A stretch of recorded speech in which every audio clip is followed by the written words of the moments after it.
6-4-1 on that clock, Garfield. And 7-1 on that clock.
Seven, 4-4, Garfield.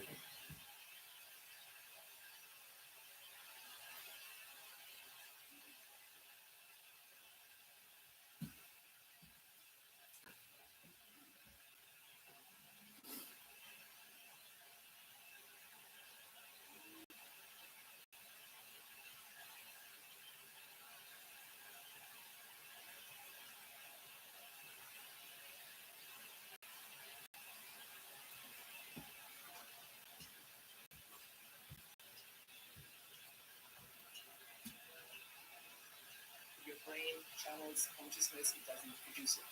The cosmos becomes sacred. From a computational perspective, super simple rules kind of suddenly give rise to very complex behavior. The cosmos appears to be assembling very complex contraptions like our brains, which are then able to channel the base consciousness. It's the participatory universe, so the participation is consciousness. With quantum collapse, we have an observation here, and then the probabilities become something. What happens in between? There's nothing. That's like metaphysical no man's land. You have two metaphysical choices. Either it's like this cosmic nihilism, it's random, has no purpose, shut up, die, whatever, nothing's going to happen. Or you have these dogmatic, static religions which tell you exactly, very detailed, what is what and how it works. So I find these are both disillusion. I think a modern version of the Bible is what we need. It's scientific spirituality. So it's scientific, it means we're dealing with consensus reality and we're not denying it. And spirituality being that you are kind of open to working with your own consciousness. Everything can be decoded and has a meaning. And I believe the Western mind has totally forgotten about kind of this symbolic way of cognition. It's almost to me as if the universe grants us mathematics, physics as a sort of to comfort us, to give us a tiny bit of control. But then the moment you go in, then you're just like nature is teasing us. Like she reveals a bit, but then not enough. And it's like always teasing. Like, look here, have another theorem, like have another understanding. But that just opens 5 new doors of like, oh my god, what's happening? And now I'm gonna give them quantum, right? Yeah, let's see what they do with that. Welcome at the Essentia Foundation's YouTube channel. We are in the Netherlands welcoming complexity scientist and physicist, theoretical physicist James Gladsvelder. James, a very warm welcome. Thank you very much for having me, Hans. Yeah, it's a pleasure. I'm super happy you could combine this interview with a short city trip to Amsterdam, and we took some of your time to sit down here, but I hope it's going to be worth it. I don't have any doubts, but just great that you are here. James, you have just written a book that the Essentia Foundation is very proud to publish, and I'll just give the title to our audience, then you will sense what it is about. Your new book is called Sapient Cosmos, What a Modern Day Synthesis of Science and Philosophy Teaches Us About the Emergence of Information, Consciousness, and Meaning. And what I loved when reading your book is that you chronicle what we're in right now, and with that I mean the paradigm shift that is happening in physics that informs philosophy and is itself informed by philosophy. To just give us the starter for this conversation, what is that big shift that is happening that goes under many different names like informational structural realism or bent computationalism? There are many names where it goes by, but how would you briefly sort of summarize the change we're in and that your book is very much about? Yeah, so I would say that's like the first level, kind of this information theoretic level, which starts to question sort of the validity of physicalism, like reality is made out of Lego blocks and it's physical. But I think kind of the interesting part is if you go beyond that, like, okay, what does the context of information mean and how does it relate to consciousness, which then really like opens up the world to sort of like crazy new metaphysical ideas. But I kind of, within a sort of more rational thinking context, it seems to make sense that you understand information, and kind of like the question is, what exactly is this? And again, that's a hard question.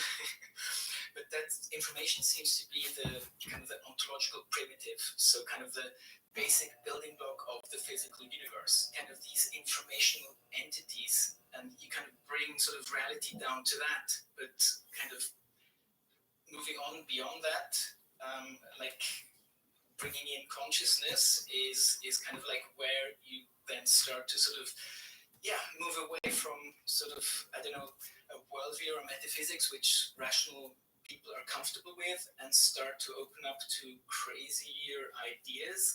For instance, like idealism is having a renaissance. That's what's so amazing.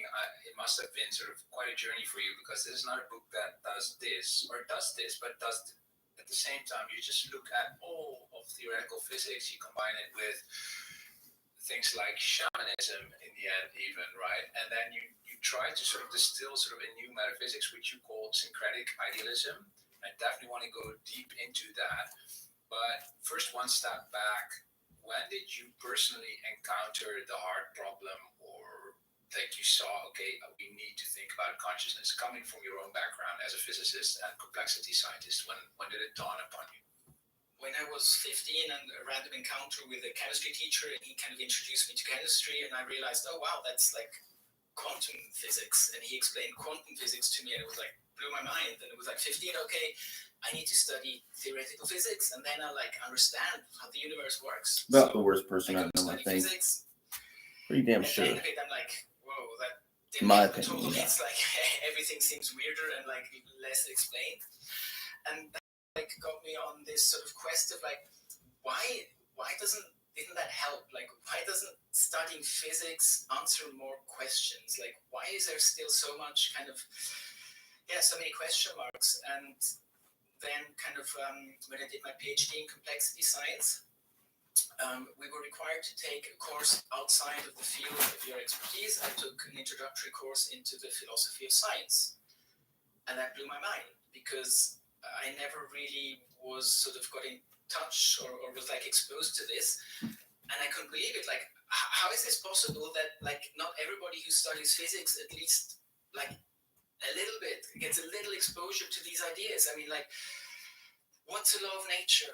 What does that even mean? What can I know? I mean, kind of like all these questions of like knowledge and structure, and how is this possible that this is like so marginalized in physics? And I love the quote they attribute to Feynman. I'm not sure, so I'm not sure if it was him, but he kind of said, yeah, you know, the philosophy of science is particularly to physicists as ornithology is to birds. And I'm like, how can, I mean, this is just so mind-boggling and arrogant. Like, how can questions of like, what does it mean to like exist and like, I don't know, knowledge, have an inner perspective? So this kind of got me started on this journey when in 2013 I started writing the book Information Consciousness Reality, which only got like published in 2019, so that was kind of a longer arc there.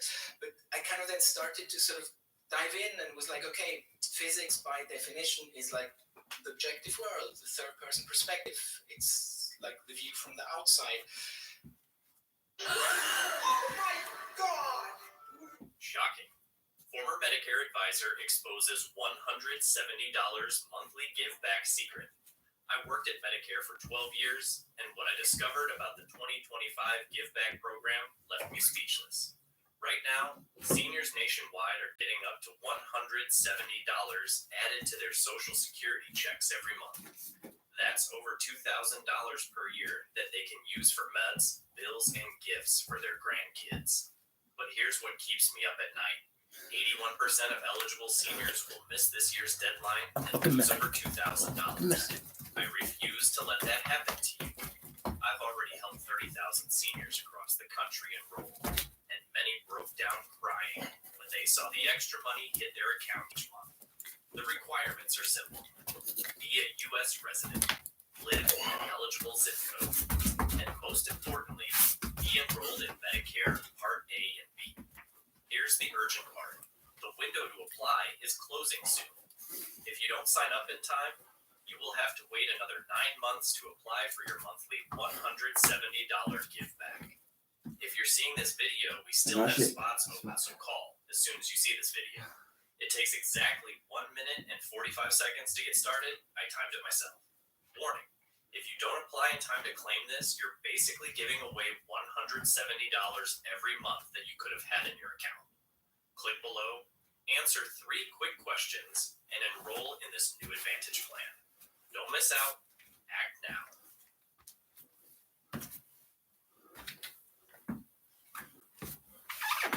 This is life-changing. It really is.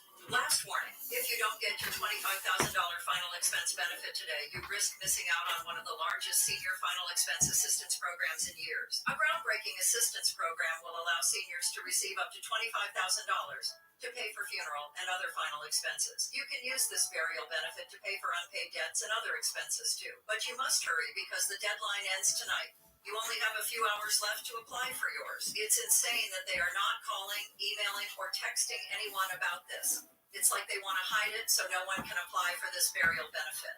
If you haven't gotten yours yet, don't let them get away with this insanity. Most seniors are unaware of this burial benefit, which can cause them to miss out on this tremendous opportunity. This is an exclusive new burial benefit that is only available to seniors who apply before the deadline. A lot of seniors aren't aware how easy it is to quickly check their eligibility without any hassle. Just simply click the link below and answer 2 questions on the next page and you'll receive eligibility results. Remember, today is the last day. Don't wait any longer. Check your eligibility.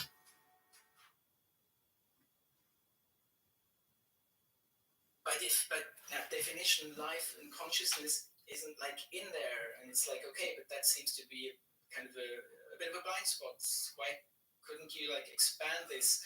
And I always had this intuition that somehow consciousness seems to be something like, I don't know, crazier or We'll just bigger read or them, more guys. fundamental, but I didn't know like what. And then at one point I stumbled on information theory from Koch Tononi, and I was like, okay, that seems like really cool. A first attempt at like mathematizing and formalizing consciousness from this information theoretical perspective. And then later on, I got to read Bernardo's book on analytical idealism. I was like, yes, that's it. That's exactly what kind of I felt was missing. And so this was kind of this slow sort of story of me kind of like, I don't know, meandering towards that. And then, yeah, doing research, I realized how bad the situation is.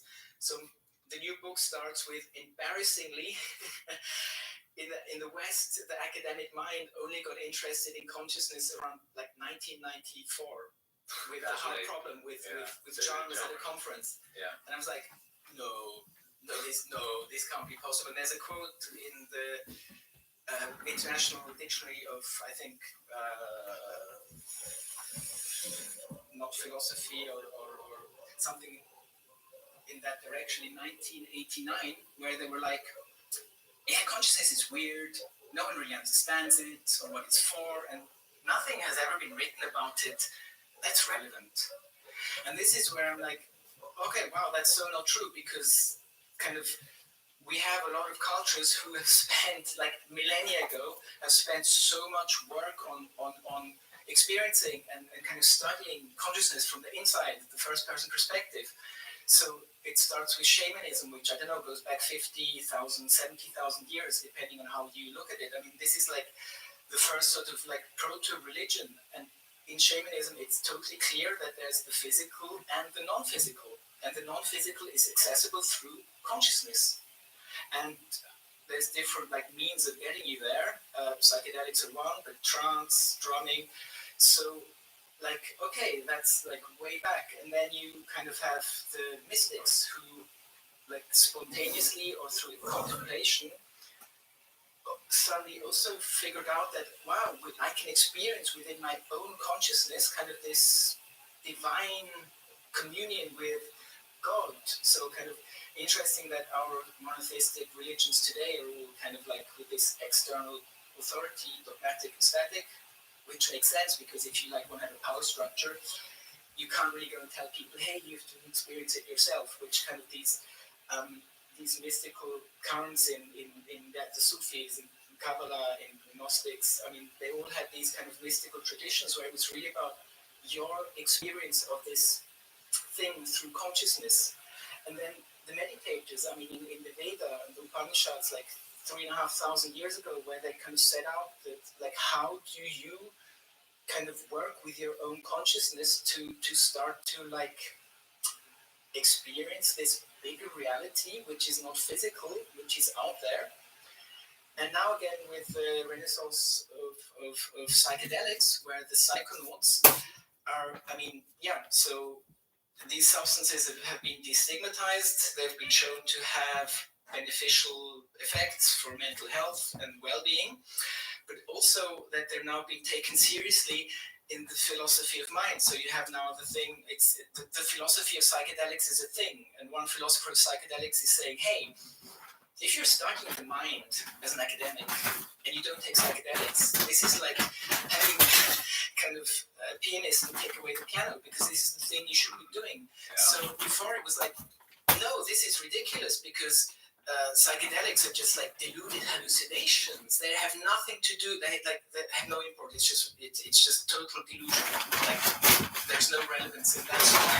Exactly. And now it's like, hey, what if the kind of this access to these other realms of reality through your consciousness, through psychedelics, is what the shamans, the mystics, and the meditators have been talking about. And actually, in the literature, it seems to be that they all kind of describe the same thing. That behind all of this, there seems to be some structuring intelligence or consciousness, or in the religious context, it's like the God field or energy.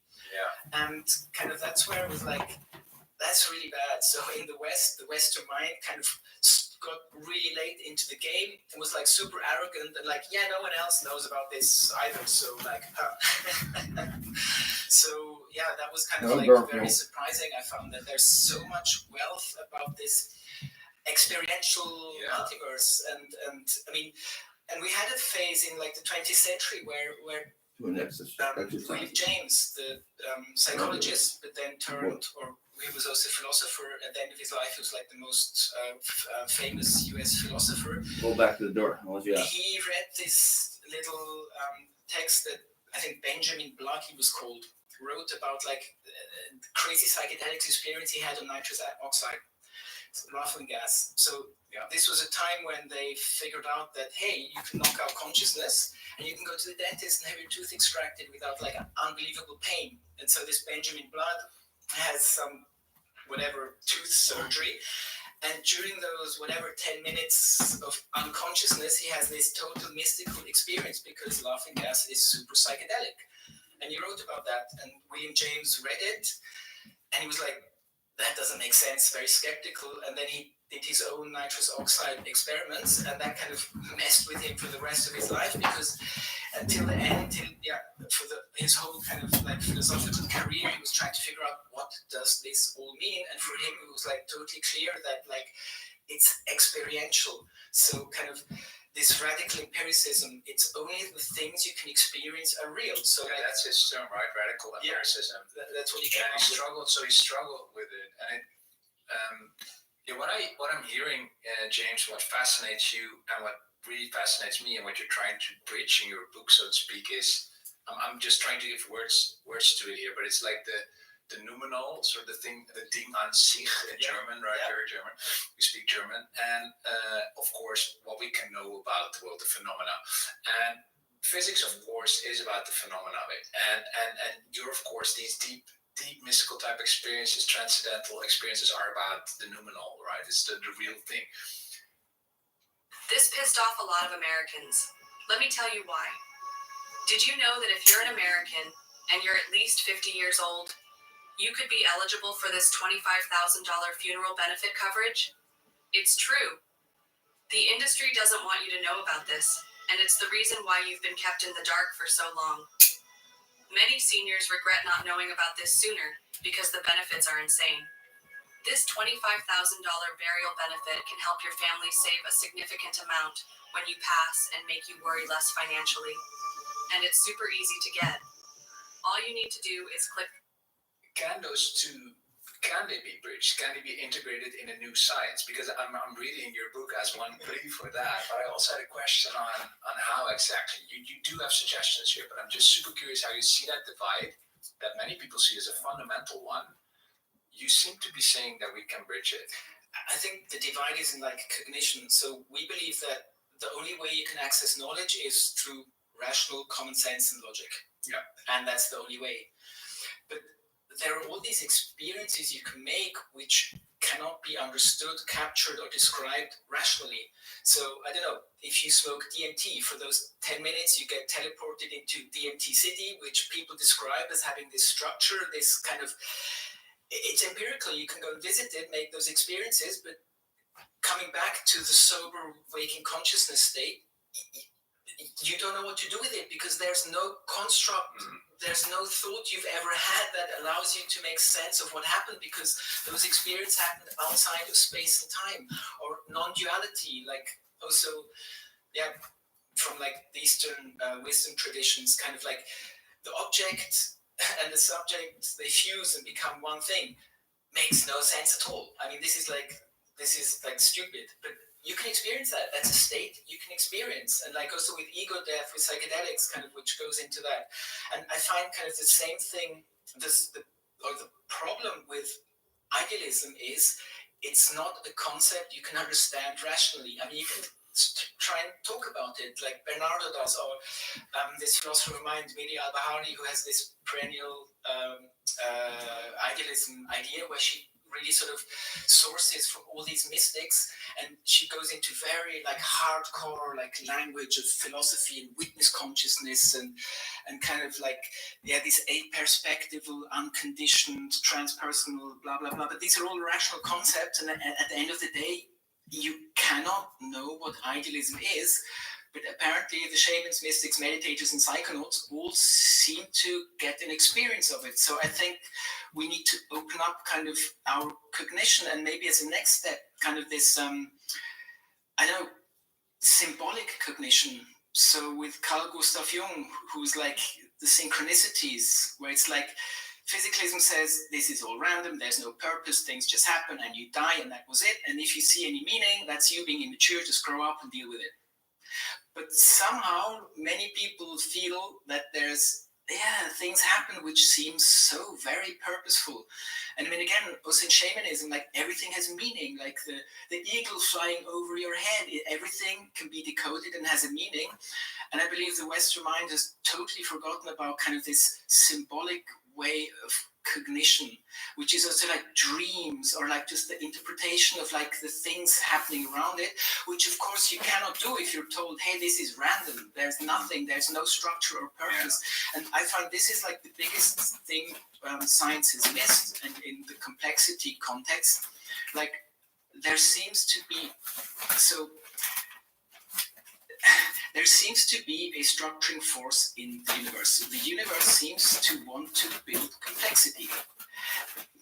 I mean, that seems to be a given. And like the craziness of the complexity around us and in us, I mean, we kind of like just shrug and say, yeah, whatever. I mean, the intricacy, the intelligence in nature, I mean, all these things is from like the galactic structures to like cell structures. I mean, this is so intricate that there seems to be like a guiding force, and that's where I kind of came up with the idea, kind of the will to complexity, like going back to Schopenhauer, that there is something that is being expressed here. And was he the first complexity scientist? That's also Schopenhauer. Well, for him it was like very sort of instinctual, so he didn't really think about it in those terms, but kind of like that we sort of seem to have missed that this could be a possibility. And of course, in a physicalist context, this is like sacrilegious. Like the universe doesn't have a purpose. Come on, this is like you're talking about God, aren't you? This is like a disguise to bring religion back in. It's like or if it has, we cannot access it, because that was really new to me. It's of course not you. I mean, you did not come up with this, but you do very nicely sort of put it in your book. Which dawned on me is sort of this difference between Kant and Schopenhauer in the West. That sort of in Kantian idealism, we are sort of trapped in the phenomena. We might sort of say there's a transcendent universe out there, but we are trapped. It's all our mind. And with Schopenhauer, he does give us sort of an access to the transcendent. Is that right? Yeah, I think so. Maybe the reason is that, like Schopenhauer, he was very much influenced by the Vedas and these Eastern traditions. So, kind of these more sort of unorthodox kind of experiences. So he probably knew about those. I think it's that probably helps, that kind of having had or just being open to knowing about these things, these experiences, these non-ordinary states of consciousness can really help you sort of reframe your metaphysical beliefs, which you probably didn't even realize were there because they're like implicit. So that's where I believe that like psychedelics have a big potential as well. So if you come in and say, look, there's only the physical, obviously. I mean, come on, what else can it be? Yeah, you can touch it. Okay, I don't know, take 400 micrograms of LSD or take ayahuasca or whatever, and then we have another conversation. Like, is this still the case that you really have this strong belief that this is like exclusively the thing that exists? Or maybe by experiencing these other levels of reality which are purely accessible to consciousness, it kind of changes your worldview. Because what I find is interesting that a lot of psychonauts say that state of like in being in this transcendental mind state, this reality feels more real than sober waking consciousness.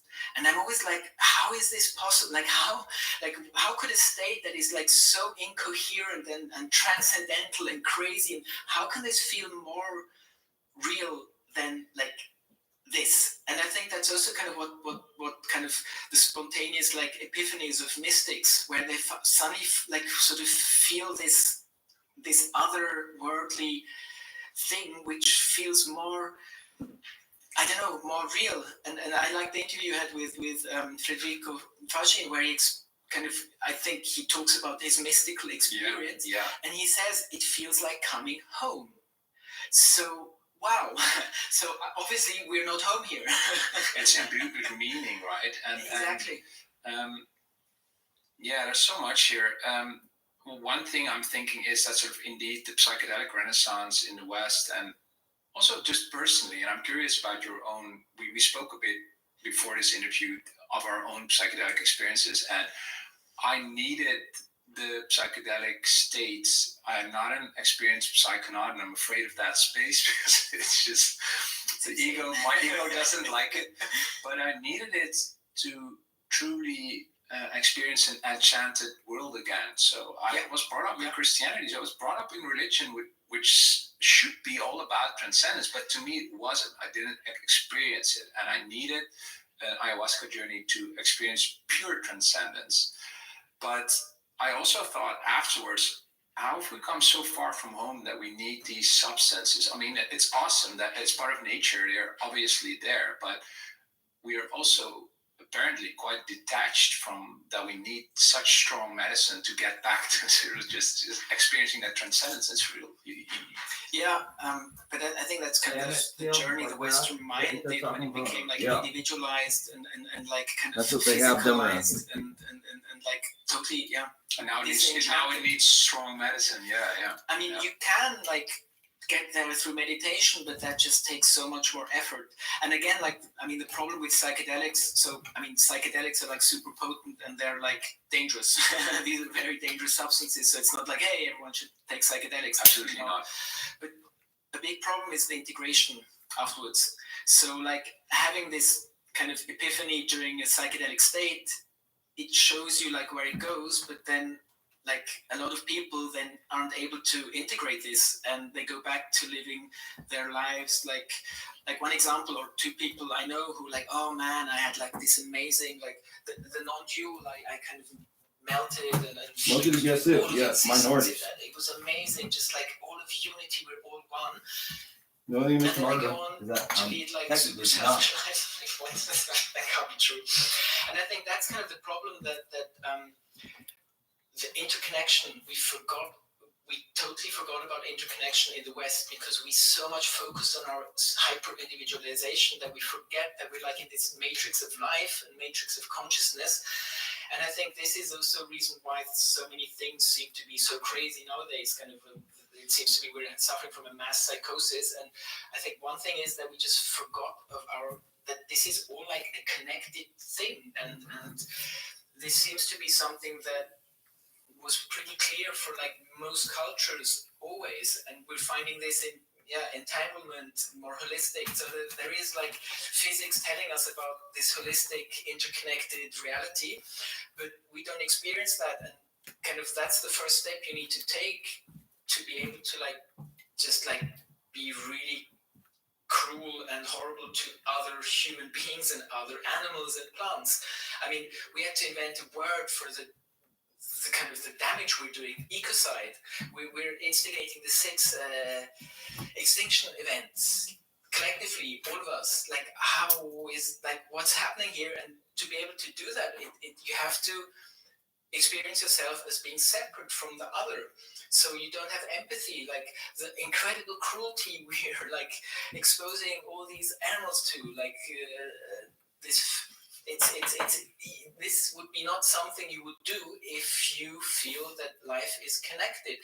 And now there's like also sort of in the humanistics and going into biology where people are like saying, hey, okay, maybe we need to expand kind of our sphere of compassion a bit more. So first it was just like humans, like animals are like super like primitive, instinctual, they're like little robots, they have no inner like perspective, or they can't even suffer. And it's like, actually, like I don't know, last year there were like 20 biologists and philosophers who were like, hey, maybe octopus, insects, and like maybe they also have consciousness. And that was like last year or 2 years ago. Come on. But we kind of managed to sort of expand the sphere of empathy to animals. And now it's like plants, because plants, they store information. Plants, they seem to like communicate. They even seem to have something like agency sometimes. So maybe like our relationship to plants should be changed. Like we maybe should talk about like the personhood of plants, which then kind of like makes everything even harder. Unless you're Jane and like just eat the fruits from the plant. I mean, obviously, otherwise you have to kill something to be able to survive, and which, I mean, that's part of the life cycle. But still, that we start to become more empathetic to like. I mean, starting with our fellow humans. I mean, this cruelty that we in our kind of modern society, it's crazy that I mean, this isn't normal. This isn't normal human behavior, I would claim. I mean, this is like so dysfunctional and just weird and cruel. And to what degree would you say, at face value, I mean, it's not for nothing that we have, when you talk metaphysically about materialism, the other word for physicalism, and culturally about materialism, it's funny, right? Because in culture, materialism is very much about just gaining more goods and depleting the earth. It doesn't have a good connotation. So there clearly is a link. I always am working for Essentia and sort of sharing all we can about scientific evidence or work in favor of idealism. What drives me is that I truly believe that it's a better metaphysics for the world. But I'm also a bit hesitant or how strong I can make that connection, or how strong exactly that connection is. Because in the past, cultures associated with idealism, shamanism, did pretty cruel stuff, right? And perhaps even on these substances. So we cannot say one-on-one that idealism or a metaphysics more in favor of idealism is better for the world. So how do you see this? And to what degree would you really say that physicalism is sort of at the root of planetary problems we see right now? All senior citizens who have not yet registered for their $3,295 food allowance only have 24 more hours before they miss out. If you do not register for your food allowance in time, you will have to wait 12 more months to claim. For those who are not aware, all senior citizens can register for a $3,295 food allowance, which can be used in any store such as Walmart to pay for their food.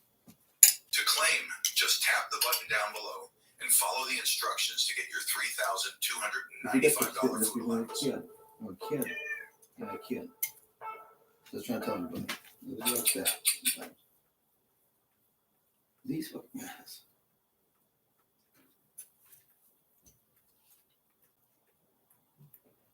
This pissed off a lot of Americans.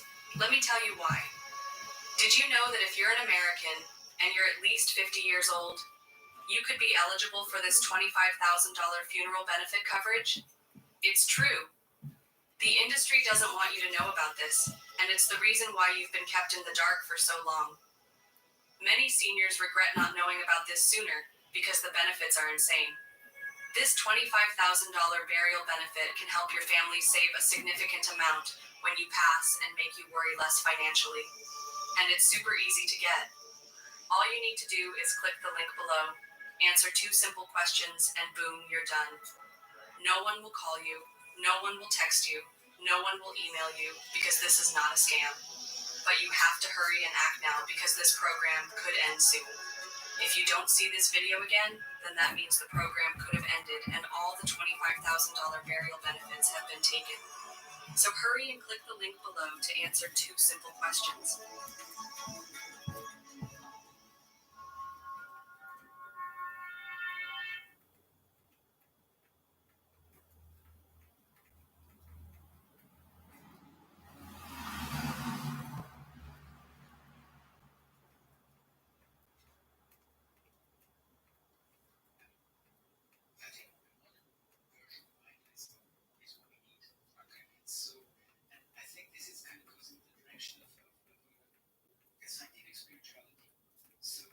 Scientific, it means you're dealing with consensus reality and you're not like denying it.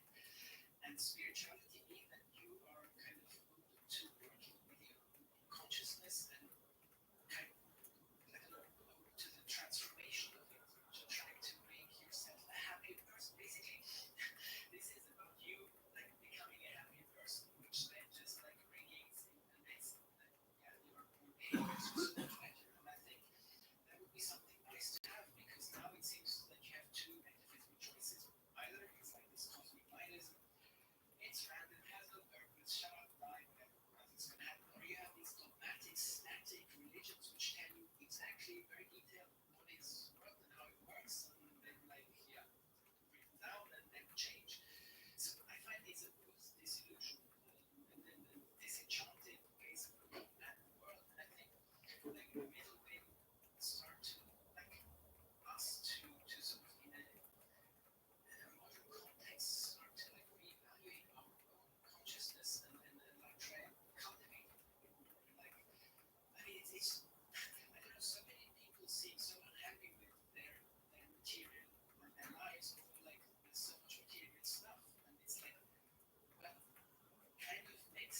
still like have this drive, which is like it's so sad because it doesn't help anyone gain any iota of happiness, and it just leads to a lot of destruction. So I find that like we need sort of modern iterations of these ideas and like have very sort of honest discussions about our metaphysics, because the problem with physicalism is that it kind of just came in under the rug. It wasn't like ever sort of critically analyzed because This is 19th century, right? Yeah. After Descartes made sort of the cuts, and then science progressed. well, then you had like the Enlightenment, scientific revolution, and it's kind of like, hey, we figured it out.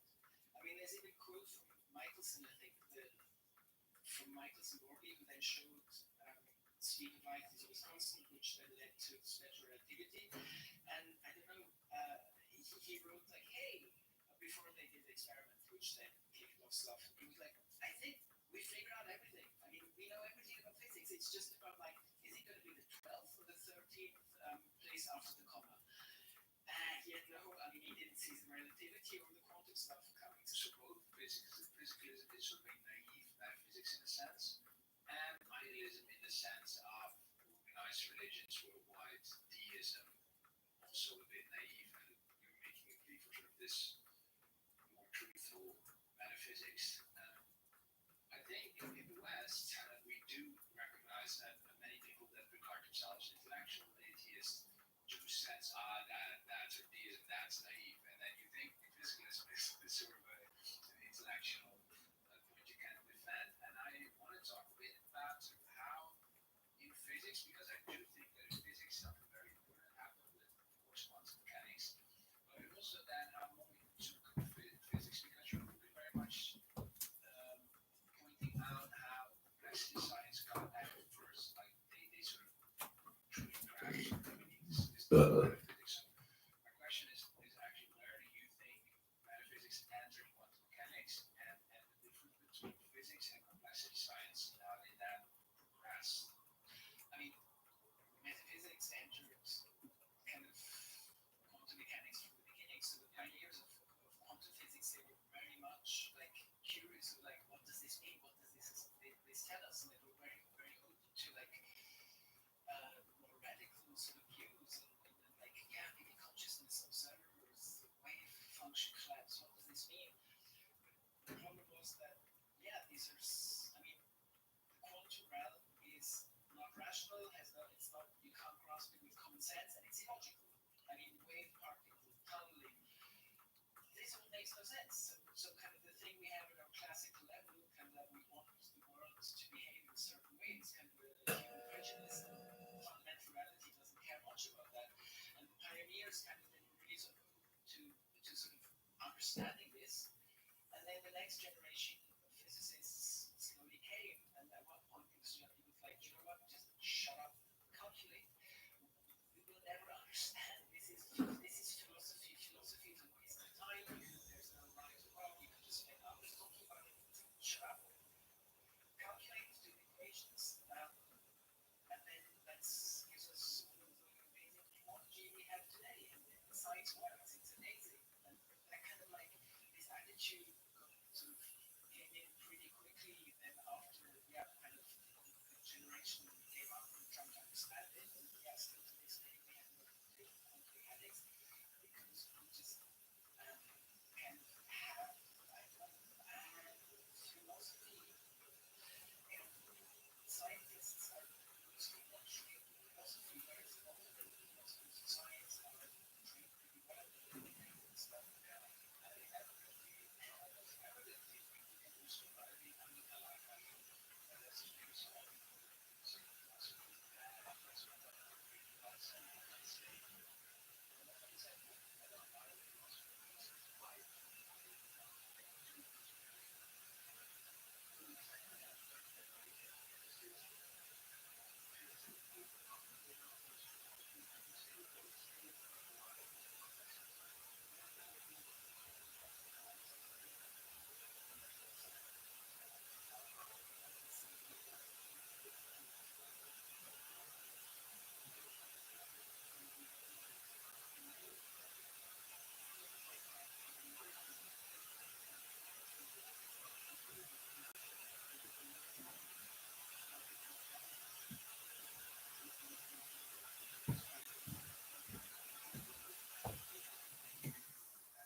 structuralism, constructivism, philosophy, and then how some first like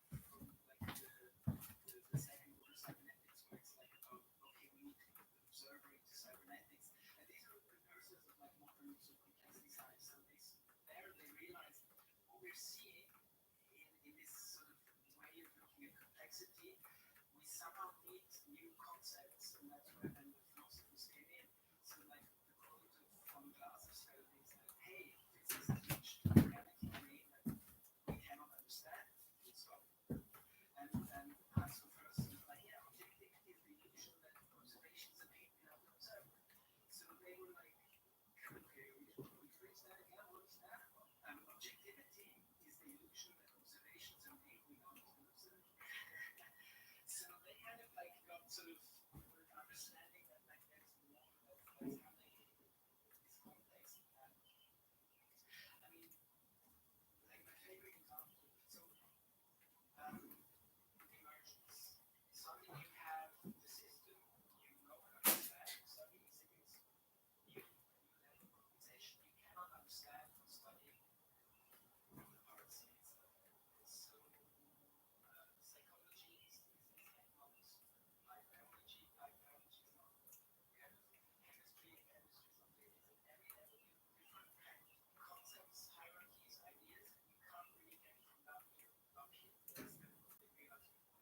That's sort of their metaphysical assumption in a sense, because there's just this hierarchy between weak and strong emergence. And so could weak emergence I can understand, so that's sort of like that's different shapes within the collective, but like real strong emergence that which creates like consciousness suddenly emerging out of creativity. That's complexity science sort of is open to strong emergence. What's that distinction usually? I don't really know, but kind of like taking a step back, like mechanism emergence, and then realizing these ideas emerge from computational perspective.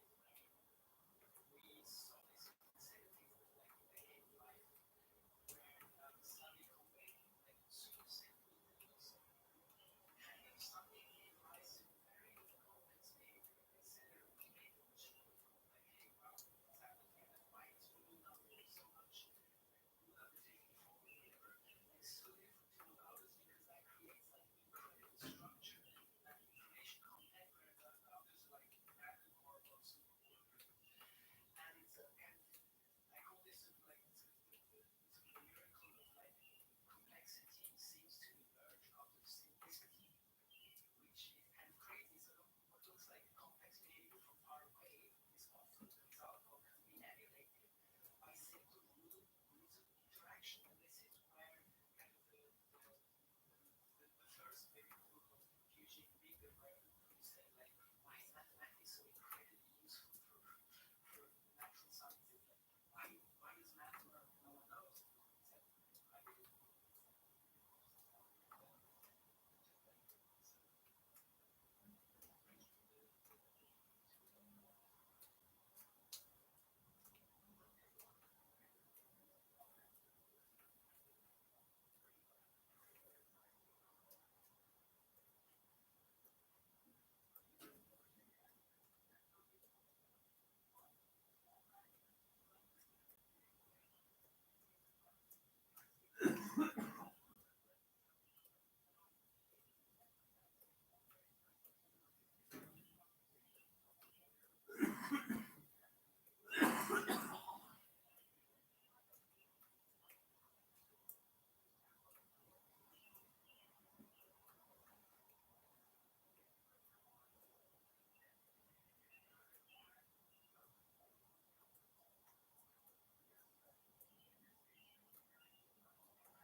Smart. What? Well, you got that.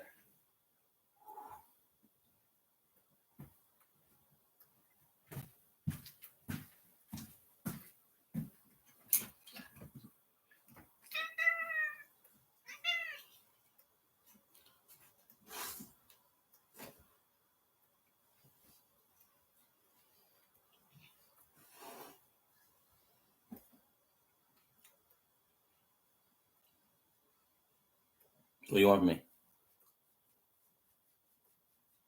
Why? I don't think they are. Not right now. What do you want? Do you want to run around? Are you gonna come back though? I know that. What if they come get you? No, see, you're gonna get sick. I thought maybe.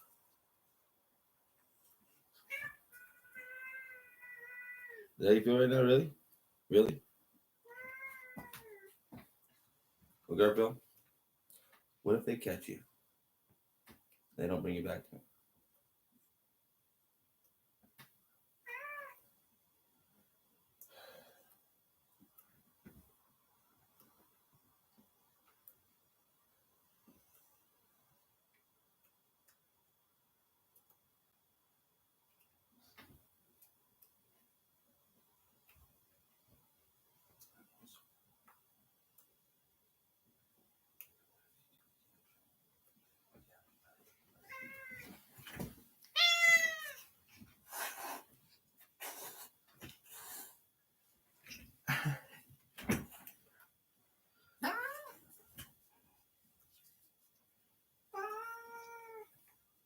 See, Garfield's mad now.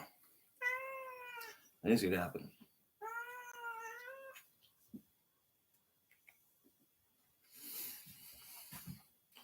Breathe it out. You gotta get excited. Adrenaline helps.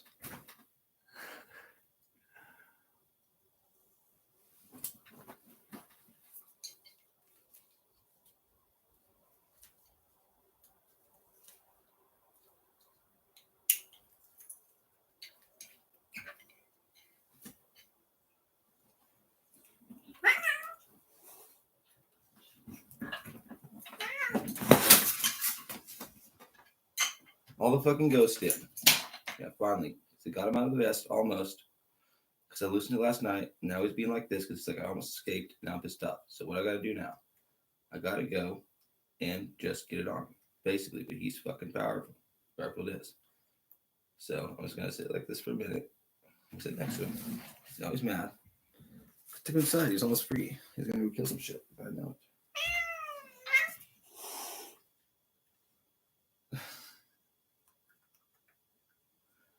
They're like that, guys. And Garfield has been like that his whole life, pretty much. Pretty much. But I love him to death, and he knows that, right?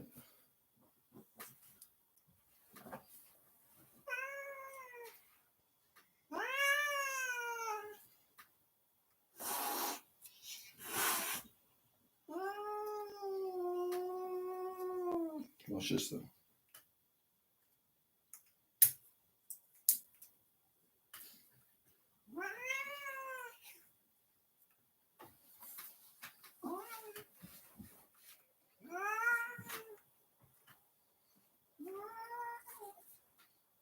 It's like that. It's like that, Garfield. See, I know what I'm doing with cats. I got you. Hey, you know I love you. Yeah, I won. You're smart. No, you're fucking smart. That was a victory to you. You know, you get some fucking fish. I love you. See, Garfield's almost happy with me now because he knows how he gets almost. See, okay, my dad got it on me, which means he is smarter than me. So he won just now. So his pupils get smaller.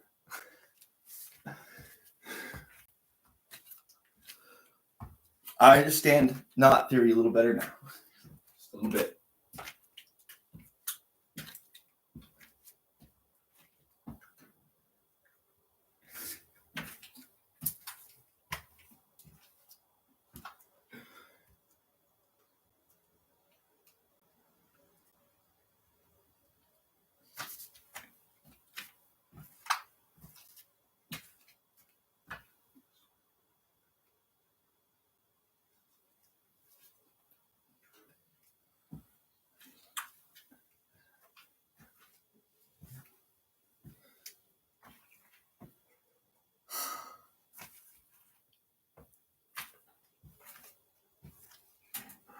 How much I really know about knot theory? See, not very much. See, I am not a knot theorist. But Garfield, well, he's trying to be.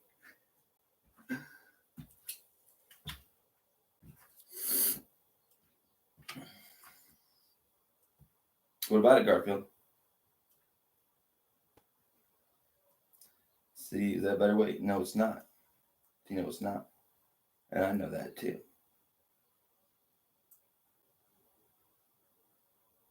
Almost is, though, for now.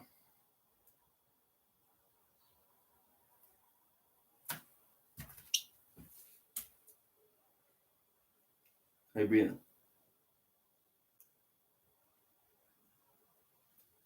See, you need to get excited. Let's take him back out. Because I wasn't done out there, not even close. And see what he does now. Because I trust Garfield about that much.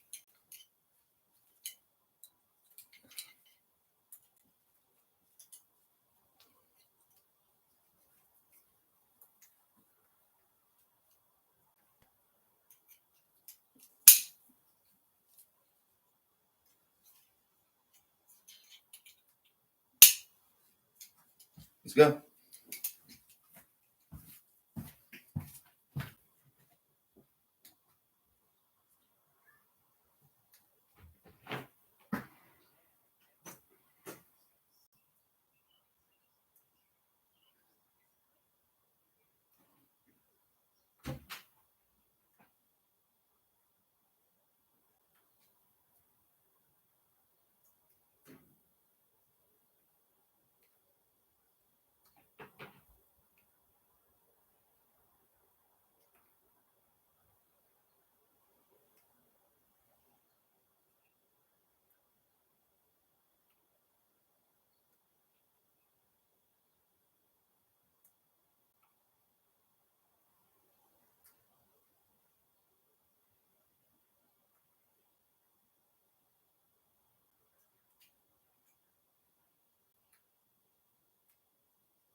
Maybe not now.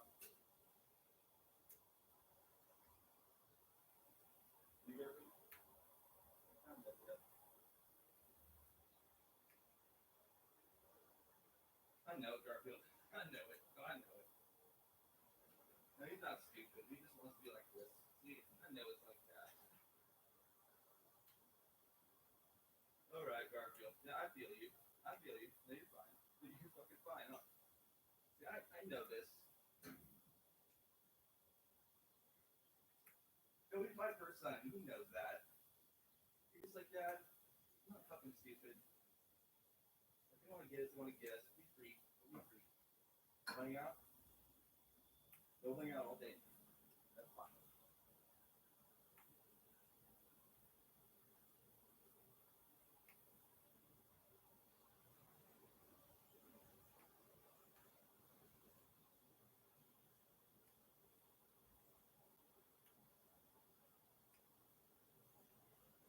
Going back inside, so you can't tell.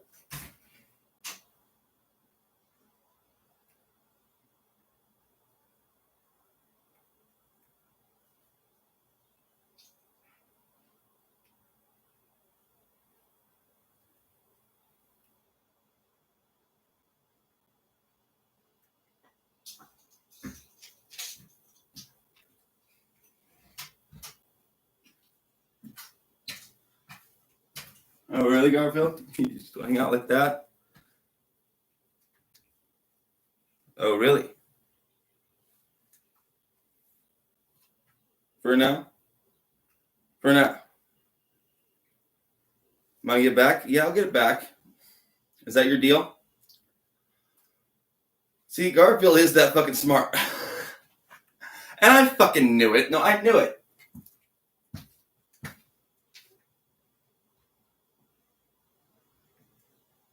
You know, he's just an asshole like that. But he just isn't breathing. I knew that too. I'm not keeping him an asshole dead. Garfield, you can sit right there. If you want to come outside, you can. He's not stupid. He's smart. He's smart.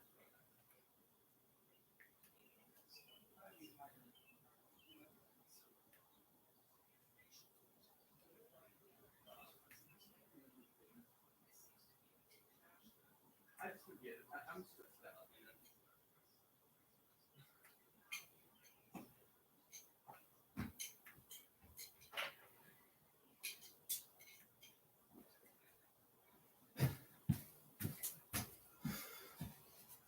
Are house cats the smartest dogs? Yes, they are, but in a way they're not sometimes because they're like really smart at being one thing. Cats.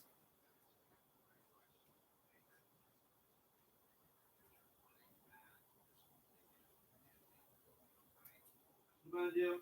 Just stick them with me. Yeah, I'll just get some better equipment soon, really soon.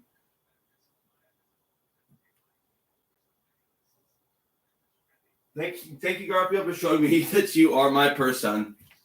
He's a putty soul. No, he's a putty soul.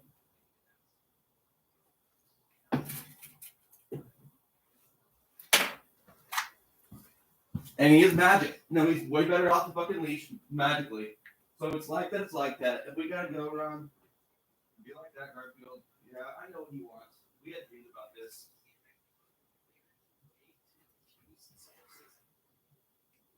It's a rational perspective. And the only reason why it's ignored in philosophy is because, like, the majority of philosophers agree that it has no utility. If It's leaking again. Yeah, it is. Like, Fuck me. Forget this shit, man. It just stops and Okay, fuck this shit, man. Yeah, I mean, these are like the questions we need to ask ourselves as conscious beings, or like the problem of other minds. How do I know that you have the same thing as I have? And it's kind of like, I don't. But maybe it kind of makes sense because otherwise it would be kind of weird. So I kind of go with that. But then the question is, and the rest of objective reality, like how much is that hallucination? And I kind of like. What's he doing? He's sitting right here. He's not stupid. So have started to, like, Have they? Yeah, they have tried to. so Yeah, a few times. No, a few it's fucking kind of times. hallucination. It's actually exactly hallucination. And what we kind of like really think is out there, and we're like, no, the objective. Come in the house and try to get him. It's a few of 'em. Slice of the visible spectrum. Like they are right now. Optical, like, illusions. So where's the harness? Right next to him. Could I get him on him? Yeah. Something in our minds which is not out there. And again, like, Work of Donald Hoffman. Yeah. we're locked in consciousness and we kind of forget about that. We think that we inhabit an objective reality, but no, we inhabit our consciousness. We're locked in consciousness, and everything we experience is through that. And everything we experience through that. Yeah. No, I see. I'm not driving Garfield crazy. He's the one to let me fucking like. Perspective, and this outer world is kind of debatable what it is, and that's why I find philosophy so important, that we really have these uncomfortable discussions about. The Garfield statistically is more psychic. Garfield is way more psychic than me. Turns out I knew that too. Even exist, or is it only me, or like Of course, would you give it, James? What we didn't yet touch on your own psychedelic experience. You've had experiences, right? You're not an experienced psychedelic. You told me, but you've had experiences, right? So when I was 17, like my friends started taking LSD. What about they that? told me white stories. I was like Yep, reading minus terms. all the Nope. Huxley, Yeah. and like I was like, okay, this is super psyched, and went to the forest. with Shut up, a friend, Dan, sit still. And somehow took a bit too much LSD, and the experience, I don't remember much of it. It wasn't too coherent, and then You mad? for like 2 years I had like panic. You want to go outside again? I do want to stay outside, kind of, but Elixir I'm not gonna go dangerous, out there and right then now. we should take them. But this kind of opened me up to like, I think my life would be totally different without this experience. So kind of like this suffering for 2 years, like just totally put my life in a different like trajectory, and like opened me up to things which I probably wouldn't have, like, because sort of rational minded, and that was kind of me.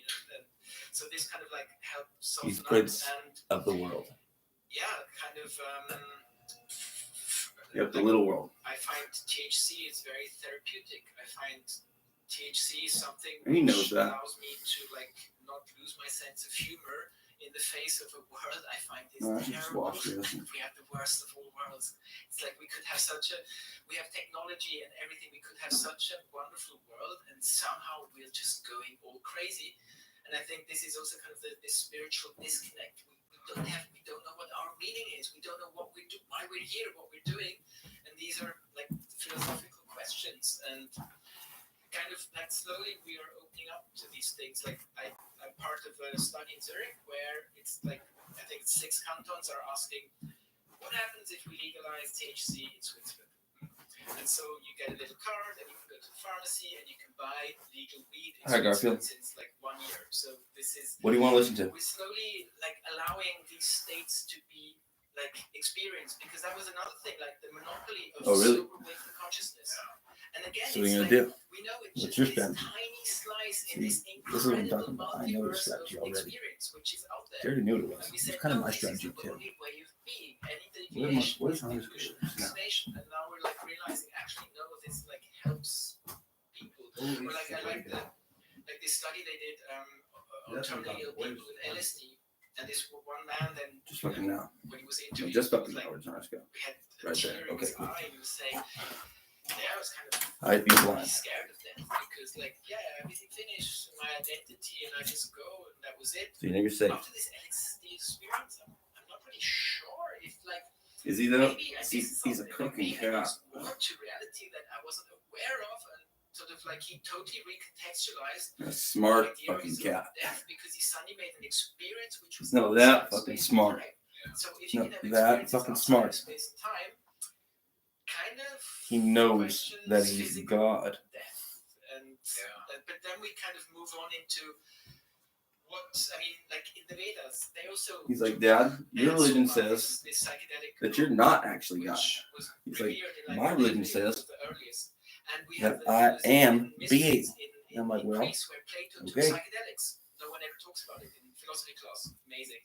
But kind of like There's this book, right, that sort of goes back to the Gnostics and how in early Christianity also perhaps psychedelic. probably, but then it got like, hey, this isn't cool because we need to build. No, we're tired. more We're tired. We're tired. Yeah. I guess my big question here is, because that's what your book about, sort of this, in this syncretic idealism, you see a strong place for these internal states that are not sober waking consciousness, right? Mystical type, psychedelic type experiences. How can we make them? Can we discover structure there? Can it be like empirical? I heard you say that. I just knew Garfield was like that. Empirical. You can go back to these states. You can discover sort of laws that are structure. How do you see that? Because Now he is. people, especially No, let's let him know about it. drugs, and there's no structure there. It's just chaos and noise. I'm super glad that now you experience meaning, and if you're not afraid of that, but please don't put any metaphysical claims on Now he knows Boogeyman's real. granted any He said still. structure. So yeah, And we've seen him before. mysticism. That would kind of be the idea that you can reproducibly kind of experience these things which transcend your rational mind, and these experiences allow you to recontextualize a lot of like your life and your beliefs. And again, it's like you can't force anyone to believe anything, but kind of the experience of these things for many people, they're like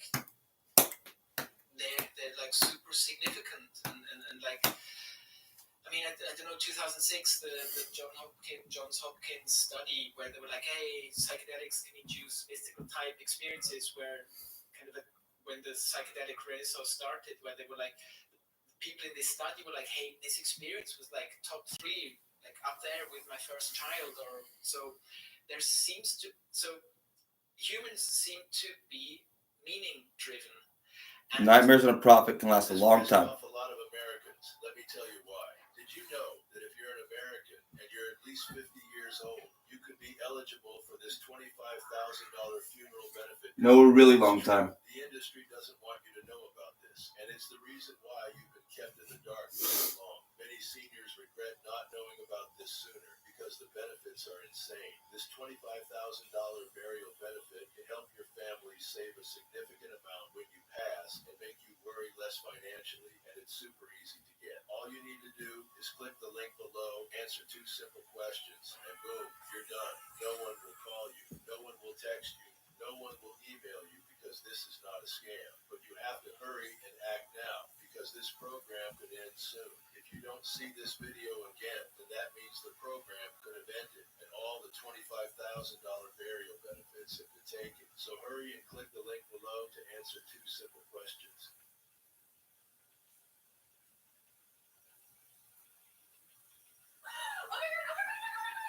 I just won $60,000 for my car crash from this app from my phone. I don't know if you can see it, but it's called Case Connect Compensation Calculator. It's for $60,000, and I'm about to go cash it in. For those of you who don't know what Case Connect is, it is one of the largest settlement payment companies in the world. They developed this app, and they have over 140,000 people get paid huge checks after their car accident. The app asks you forceful questions, then compares your car accident to millions of other accidents. Then it can tell you instantly if you qualify for a huge check, like the one I got here. The first time I learned about this was 3 years ago from Angela. So Angela was in a bad car accident, lost his car and everything, and the insurance companies weren't trying to give him a cent. Angela shared this video that went viral of him using the Case Connect app and getting a total of $120,000 check from his car accident in only 3 months. Unfortunately, I was in a car accident. I was stopped at a red light and some distracted car driver crashed into the back of my car. I hurt my back, totaled my car, and on top of it, I lost my dog since I had no way to get to it. But luckily, I saw Angela's video and I said, I should try that. So I clicked the link